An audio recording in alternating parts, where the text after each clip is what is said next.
네, 수요일장 이슈를 살펴보는 미증시 인사이트. 오늘 이 시간 타이탄 파트너스 윤여민 이사 모시고 이야기 나눠보도록 하겠습니다. 어서 오세요. 네, 안녕하십니까. 네, 3대 지수 다우가 좀 등락을 거듭하다가 지금도 보합선에서 머무르고 있고요. S&P와 나스닥 같은 경우에는 상승세가 유지되고 있습니다.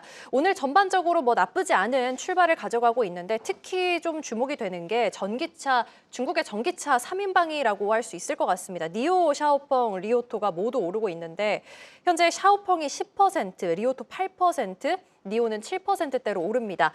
중국 전기차 협회였죠. 여기서 전고체 배터리가 2030년부터 이제 양산이 본격화될 수 있다라는 말을 내놓으면서 좀 주가의 상승 동력으로 작용하고 있는 것 같은데 어떻게 전망하고 계시나요? 네, 특히 이제 중국 전기차 같은 경우는 지금 전고체 관련된 뿐만 아니라 자율주행과 관련돼서도 좀 대중화를 좀 선언한 모습.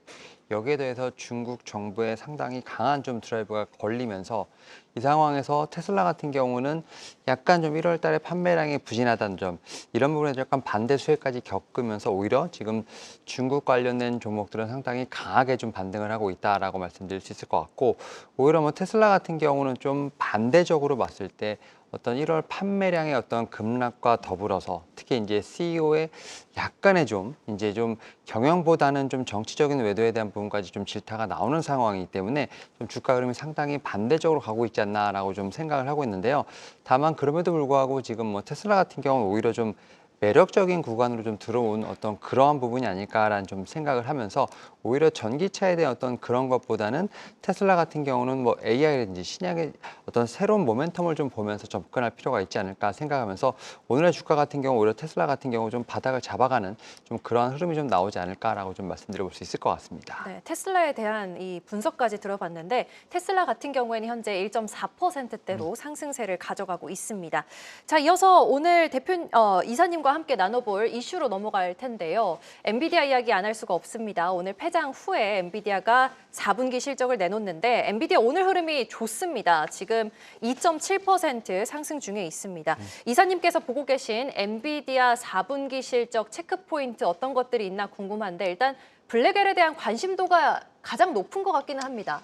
네, 사실 전 세계가 가장 주목하는 지금 이제 어떻게 보면은 IT 회사라고 좀 말씀드릴 수 있을 것 같고, 여기에 대해서 이제 블랙홀에 대한 부분들이 상당히 좀 집중이 되지 않을까 생각합니다. 물론 이제 가이던스도 중요하겠습니다만 일단 작년 4분기 실적이 어떻게 나오냐가 상당히 중요할 것으로 보이고 있고요.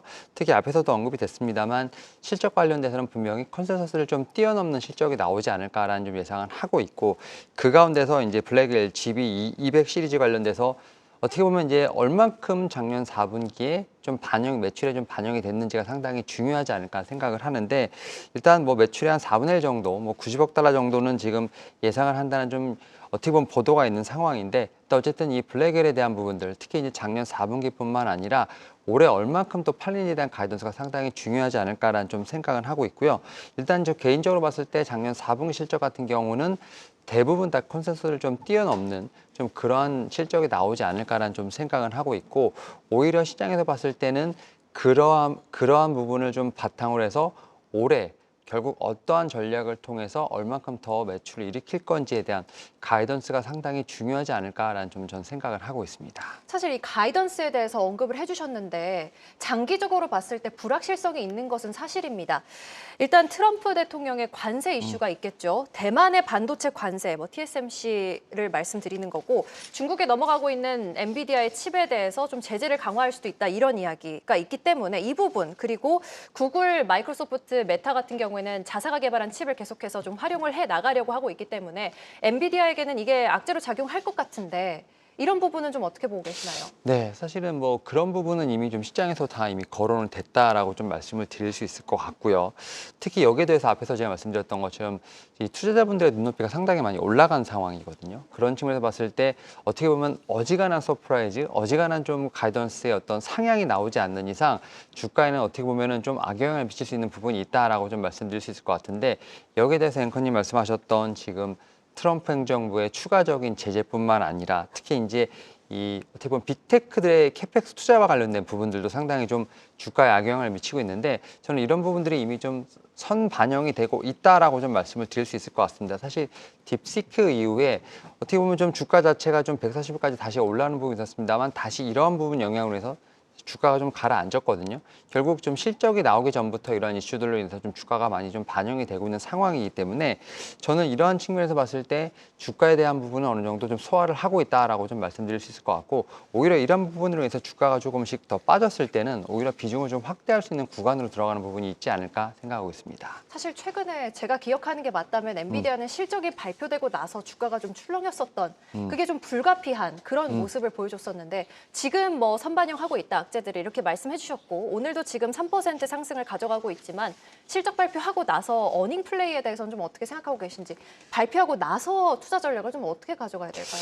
제가 이제 딥시크의 사태로 인해서 좀 주가가 많이 급락을 했을 때도 오히려 좀 매수의 기회다라고 좀 말씀을 좀 드렸었는데 지금 130불대까지 다시 올라왔습니다만 말씀하셨던 것처럼 이제 발표 전후로 제가 볼 때는 변동성이 상당히 강하게 나오지 않을까라는 좀 생각을 하고 있고요.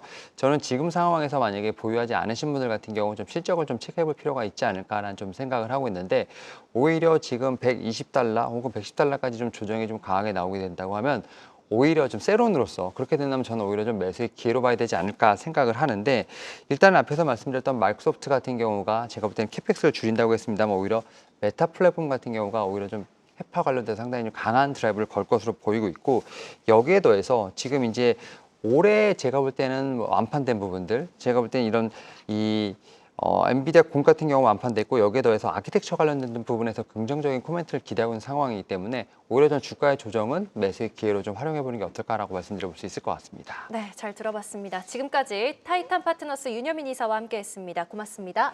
감사합니다.